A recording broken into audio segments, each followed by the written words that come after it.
قرآن جس سورت سے شروع ہوتا ہے. سبحان اللہ. آج بات کریں گے سورہ فاتحہ کی. ویری فرسٹ سورہ آف قرآن. اس کا مقام نزول کیا ہے؟ اکثر علماء کے نزدیک سورہ فاتحہ مکہ مکرمہ میں نازل ہوئی. امام مجاہد رحمۃ اللہ تعالی فرماتے ہیں کہ سورہ فاتحہ مدینہ منورہ میں نازل ہوئی. اور ایک قول یہ بھی ہے کہ سورہ فاتحہ 2 مرتبہ نازل ہوئی. ایک مرتبہ مکہ پاک میں، دوسری مرتبہ مدینہ منورہ میں. اچھا، اس میں آیات، کلمات اور حروف کی تعداد کیا ہے؟ اس صورت میں 1 رکوع ہے، 7 آیتیں ہیں، 27 کلمے ہیں اور 140 حروف ہیں، 140 حروف ہیں. سورہ فاتحہ کے اسماء بہت سارے اس کے نام ہیں اور اس کی وجہ کیا ہے؟ سورہ فاتحہ سے قرآن پاک کی تلاوت کی جاتی ہے، شروع کی جاتی ہے. اسی صورت سے قرآن پاک لکھنے کی ابتدا کی جاتی ہے، اس لیے اسے فاتحۃ الکتاب یعنی کتاب کی ابتدا کرنے والی بھی کہتے ہیں. اوپننگ بک ہو گئی. اچھا، اس سورت کی ابتدا الحمدللہ سے ہوئی. اسی مناسبت سے اسے سورہ حمد یعنی وہ سورت جس میں اللہ تعالیٰ کی حمد بیان کی گئی یہ بھی کہتے ہیں. سورہ فاتحہ قرآن پاک کی اصل ہے، اس بنا پر اسے ام القرآن اور ام الکتاب بھی کہتے ہیں. کیا بات ہے. اور آگے چلتے ہیں. یہ سورت نماز کی ہر رکعت میں پڑھی جاتی ہے اور یہ سورت 2 مرتبہ نازل ہوئی ہے. اس وجہ سے اسے السبع المثانی یعنی بار بار پڑھی جانے والی یا ایک سے زائد مرتبہ نازل ہونے والی 7 آیتیں کہا جاتا ہے. اچھا، دین کے بنیادی امور کا جامع ہونے کی وجہ سے سورہ فاتحہ کو سورہ کنز، سورہ وافیہ، سورۃ الکافیہ بھی کہتے ہیں. اچھا، شفا کا باعث ہونے کی وجہ سے اس سورت کو سورۃ الشفا اور سورۃ الشافیہ بھی کہتے ہیں. اچھا، دعا پر مشتمل ہونے کی وجہ سے سورۃ الدعاء، سورۃ السؤال، سورۃ المناجات بھی سے. کتنے نام ہیں سورت کے اور اتنی مختصر سورت ہے. اور ناظرین، ابھی آپ نے اس کے فضائل سن لیں. یقین کریں آپ فضائل پڑھیں گے نا یا سنیں گے تو آپ کا جی چاہے گا جب مجھے موقع ملے میں نے سورہ فاتحہ پڑھ لوں. اچھا، عرب لوگوں میں نے یہ دیکھا، آپ کو بھی ہوا ہوگا اتفاق کہ وہ بات بات پر مل کے کہتے ہیں فاتحہ پڑھیں. تو فاتحہ دعا میں بار بار پڑھنا اور کسی نیت کے ساتھ پڑھنا، سبحان اللہ، یہ بڑا اچھا معمول ہے. اب میں 1-2 حدیثیں بھی سنا دیتا ہوں تاکہ مزید سورہ فاتحہ کے فضائل، بلیسنگز پتہ چل جائیں. پہلی حدیث بخاری شریف کی. سبحان اللہ. حضرت ابو سعید بن معلہ رضی اللہ عنہ فرماتے ہیں، میں نماز پڑھ رہا تھا تو مجھے نبی پاک علیہ الصلوۃ والسلام نے بلایا لیکن میں نے جواب نہ دیا. جب نماز سے فارغ ہو کر پیارے آقا علیہ الصلوۃ والسلام کی خدمت میں حاضر ہوا تو میں نے عرض کی، یا رسول اللہ صلی اللہ علیہ وسلم، میں نماز پڑھ رہا ہوں. پیارے آقا علیہ الصلوۃ والسلام نے فرمایا، کیا اللہ تعالیٰ نے یہ نہیں فرمایا استجیبوا للہ وللرسول اذا دعاکم، اللہ اور اس کے رسول کی بارگاہ میں حاضر ہو جاؤ جب وہ تمہیں بلائیں. پھر ارشاد فرمایا، کیا میں تمہیں تمہارے مسجد سے نکلنے سے پہلے قرآن کریم کی سب سے عظیم سورت نہ سکھا دوں؟ سب سے عظیم سورت. پھر آپ علیہ الصلوۃ والسلام نے میرا ہاتھ پکڑ لیا. جب ہم نے نکلنے کا ارادہ کیا تو میں نے عرض کی، حضور آپ نے کچھ فرمایا تھا تو کہ میں ضرور تمہیں قرآن مجید کی سب سے عظمت والی سورت سکھاؤں گا. تو نبی پاک نے فرمایا وہ سورت الحمدللہ رب العالمین ہے، یہی 7 مثانی اور قرآن عظیم ہے جو مجھے عطا فرمائی. یہ قرآن کی عظیم ترین سورت میرے آقا علیہ الصلوۃ والسلام نے فرمایا. بہرحال اس کے بہت سارے فضائل ہیں. جو لوگ بیمار ہیں، پریشان ہیں، ذرا غور سے سنیے. نبی پاک فرماتے ہیں کہ سورہ فاتحہ ہر مرض کے لیے شفا. اب سورہ فاتحہ پڑھ کے کسی مریض پہ دم کر دیں، اپنے اوپر دم کر دیں، مریض خود پڑھ لے، پانی پہ دم کر کے پی لیں تو انشاءاللہ امراض سے اس میں شفا ہے. ٹاپکس بہت سارے ہیں اس کے، 1-2 عرض کر دیتا ہوں. اس سورت میں اللہ تعالیٰ کی حمد و ثنا کا بیان ہے. اللہ تعالیٰ کے رب ہونے، اس کے رحمان الرحیم ہونے، نیز مخلوق کے مرنے کے بعد دوبارہ زندہ کیے جانے اور قیامت کے دن ان کے اعمال کی جزا ملنے کا ذکر ہے. صرف اللہ تعالیٰ کے عبادت کے مستحق ہونے اور اسی کے حقیقی مددگار ہونے کا تذکرہ. تو ماشاءاللہ سورہ فاتحہ کی کیا بات ہے. میں بھی نیت کروں اور آپ بھی نیت کریں کہ جب جب موقع ملے گا، میرا خیال ہے 2 منٹ لگتے ہیں بالکل فاتحہ پڑھنے میں، آسانی سے پڑھ سکتے ہیں، یاد بھی ہوتی ہے، بچے کو یاد ہوتی ہے، تو کیوں نہ اس کا ورد کرتے رہیں. سبحان اللہ. مجھے اپنی اور ساری دنیا کے لوگوں کی اصلاح کی کوشش کرنی ہے انشاءاللہ عز و جل. حدیث قدسی ہے کہ جب میں اپنے کسی بندے کے بدن یا اس کے مال یا اس کی اولاد کی طرف کوئی سختی بھیجوں پھر وہ صبر جمیل کے ساتھ اس کا استقبال کرے تو قیامت کے دن مجھے اس سے حیا آئے گی کہ میں اس کے لیے میزان قائم کروں یا اس کا نامہ اعمال کھولوں.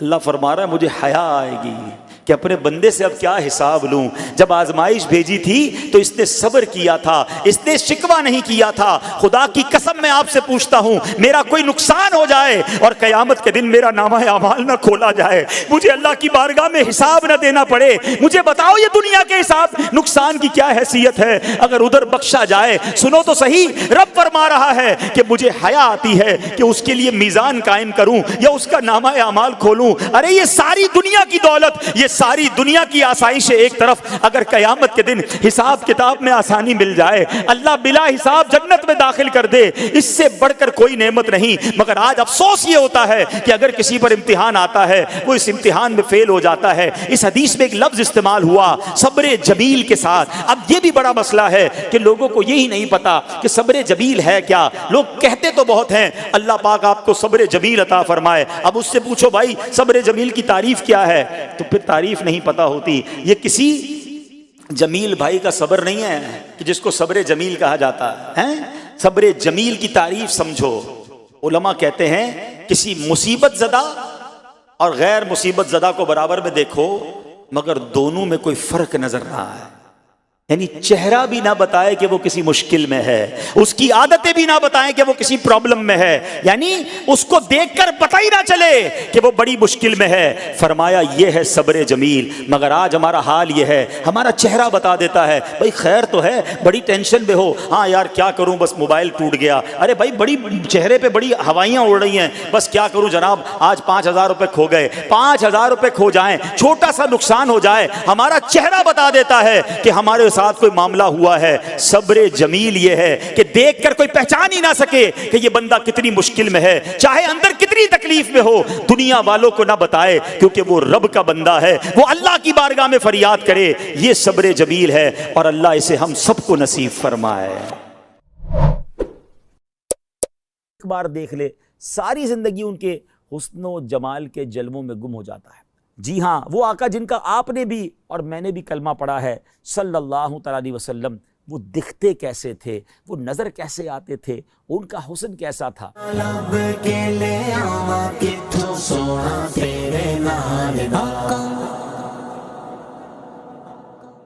پیارے پیارے اسلامی بھائیوں اور مدنی چینل کے ناظرین, آپ نے آج تک بڑے حسین لوگوں کے تذکرے سنے ہوں گے یا انہیں دیکھا ہوگا. ہو سکتا ہے بڑے دنیا کے حسین مقامات بھی دیکھے ہوں اور ان کا تذکرہ سنا ہو, مگر آج آپ کچھ انوکھا, کچھ نرالا, کچھ بڑا ہی پیارا سننے جا رہے ہیں. امید ہے جیسے جیسے آپ سنتے جائیں گے دل کی مرجھائی کلیاں کھلتی چلی جائیں گی, انشاءاللہ شوق دیدار بڑھتا چلا جائے گا. جیسے جیسے جو سنتے جائیں گے کئیوں کی آنکھیں اشک بار ہوتی چلی جائیں گی. کس کا تذکرہ ہونا ہے؟ اس حسین کی بات ہونی ہے, اس حسن و جمال کے پیکر کا تذکرہ ہونا ہے کہ ان جیسا پیارا, ان جیسا سونا, ان جیسا حسین رب نے کوئی اور بنایا ہی نہیں ہے. جی ہاں, آج اس ہستی کا تذکرہ ہونا ہے جس جیسا سونا, پیارا اور حسین رب نے بنایا ہی نہیں ہے. وہ حسن و جمال کے پیکر ہیں, وہ شمس الضحیٰ ہیں, وہ بدر الدجا ہیں, وہ ایسے آقا ہیں جن کو کوئی ایک بار دیکھ لے ساری زندگی ان کے حسن و جمال کے جلووں میں گم ہو جاتا ہے. آج نبی پاک صاحب لولاک صلی اللہ تعالیٰ علیہ وسلم کا تذکرہ خیر ہونا ہے. نہ کوئی آپ جیسا تھا, نہ کوئی آپ جیسا ہے. اے میرے پیارے اسلامی بھائیوں, آج کس کی زبانی یہ تذکرہ ہوگا, کس نے دیکھا اور کہ دیکھ کر دیوانہ ہو گیا. میرے آقا علیہ الصلوۃ والسلام کا حسن وہ ہے کہ جب سیدنا حسان بن ثابت رضی اللہ تعالیٰ عنہ نے دیکھا تو بے ساختہ پکار اٹھے, وَأَحْسَنُ مِنْكَ لَمْ تَرَ قَطُّ عَيْنِي وَأَجْمَلُ مِنْكَ لَمْ تَلِدِ النِّسَاءُ خُلِقْتَ مُبَرَّأً مِنْ كُلِّ عَيْبٍ كَأَنَّكَ قَدْ خُلِقْتَ كَمَا تَشَاءُ. نبی پاک علیہ السلام کی ذات وہ ہے, جب ان کے حسن و جمال میں گم ہو کر مولانا جامی رحمۃ اللہ تعالیٰ علیہ نے قلم اٹھایا تو کمال کیا. اور آپ لکھتے ہیں, ہر کس کے لبے لالے ترا دیدہ بدل گفت, حقا کے چے خوشکندہ عقیق یمنی را.